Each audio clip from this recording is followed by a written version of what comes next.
Is there a patient care experience that's the best for you to acquire now while you're preparing to apply to PA school and hopefully get accepted when you do? Despite what you will read on PA program websites or videos you may watch of that PA program you're applying to or interested in talking about patient care experience, most of these programs will always give a very vague answer if there is no preferred patient care experience that they want their applicants to have. However, I know you're looking for a definitive answer to this question so that you can strategically apply yourself in the best way possible so you can increase your chances of getting into PA school. So first, before I give you the answer, I just want to lay the groundwork that this is my personal opinion. This is what I have personally observed, lessons that I've learned and applied to myself as someone who's going through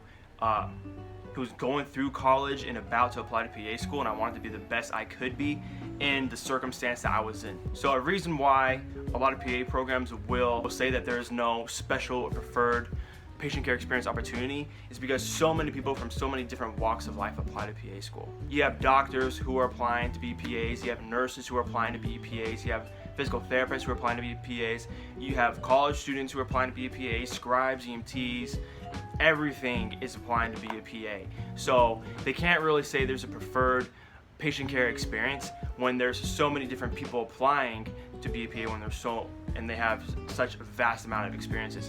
Of course, someone who is a doctor or a nurse has a higher level tier of patient care experience compared to someone like me who was in college.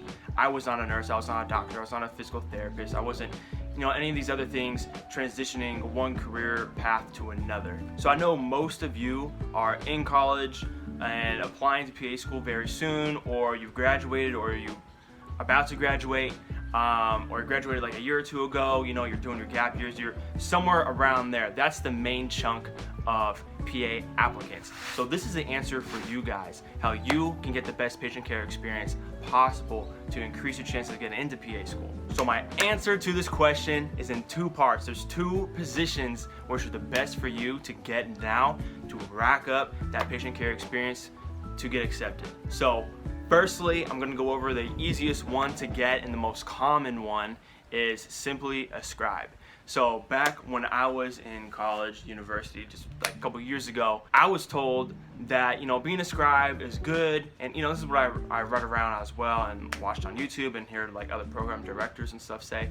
But, being a scribe is good. It's excellent exposure. You learn how to document, you learn how to chart, and of course, you're a team player, you're working with a physician or a PA or an MP. But the main drawback of a scribe was that you don't get too much hands-on patient care experience. That was the big drawback. Everything else was amazing. However, what I have over the years come to figure out and see, and especially as PA schools, they continue to evolve and develop their criteria of what successful students are and what their backgrounds are and what prepares them to be successful students.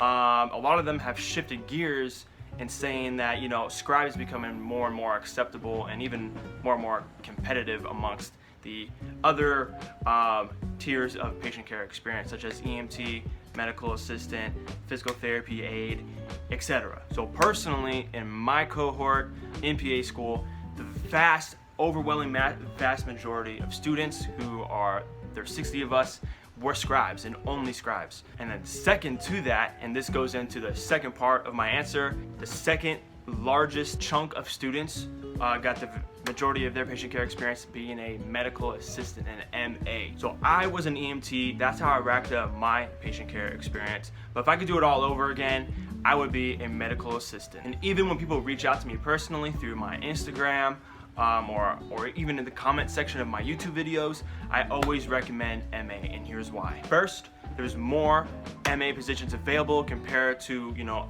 physical therapy aide or being an EMT or other kinds of positions. And that's what's very important, because if you're going to go through one of these programs to get a little special certificate, or you're looking to which path to go to get your patient care experience, you need to do something that has a vast amount of job openings available to you, so you have a higher chance of getting that job sooner and quicker, so you can rack up more patient care experience. When I became an EMT, there's only really two areas you can work in. You can only work in the ambulance or the ER, or sometimes there's other small businesses which will incorporate EMTs into their medical setting, but those are very far and few between. So when I was applying for jobs, there was MA jobs everywhere in Arizona, and there was like hardly any EMT jobs. Thankfully though, I got my EMT job like a week or two after I got certified.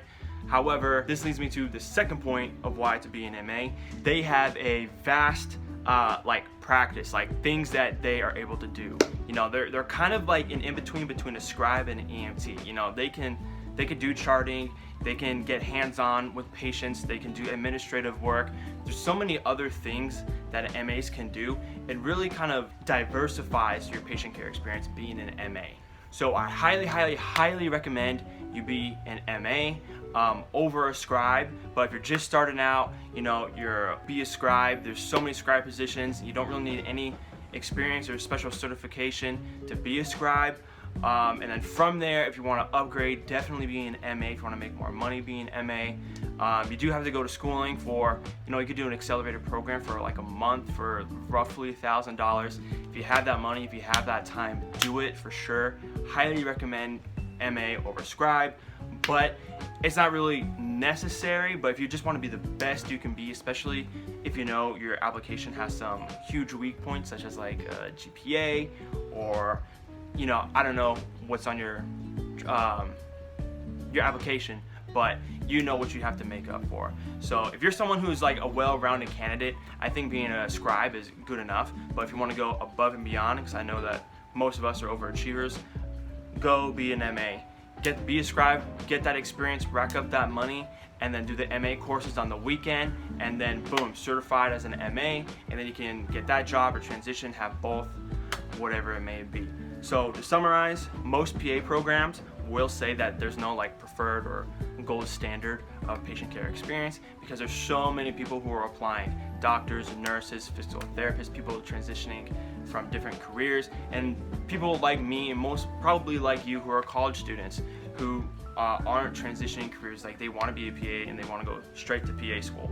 So the definitive answer, in my opinion and my experience, is the best patient care experience opportunities are to be a scribe and an MA.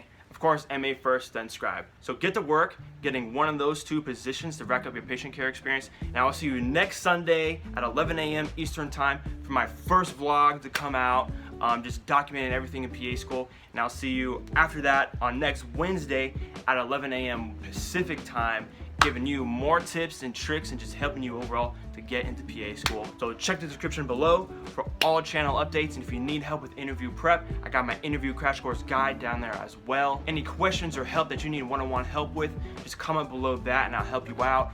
Also follow my Instagram at @the_David Hansen, just to, like, you know, follow me going through PA school. And you can also ask me questions through there as well through DMs, or you know, you can comment and like my pictures as well. You know, give me some dopamine. You know, make me get in a good mood so I can learn more in school. So I'll see you in those next week's videos. The new schedule, Sunday 11 a.m. Eastern time for all the vlogs every week, weekly vlogs, and also every Wednesday at 11 a.m. Pacific time for the tips and tricks to help you to get into PA school.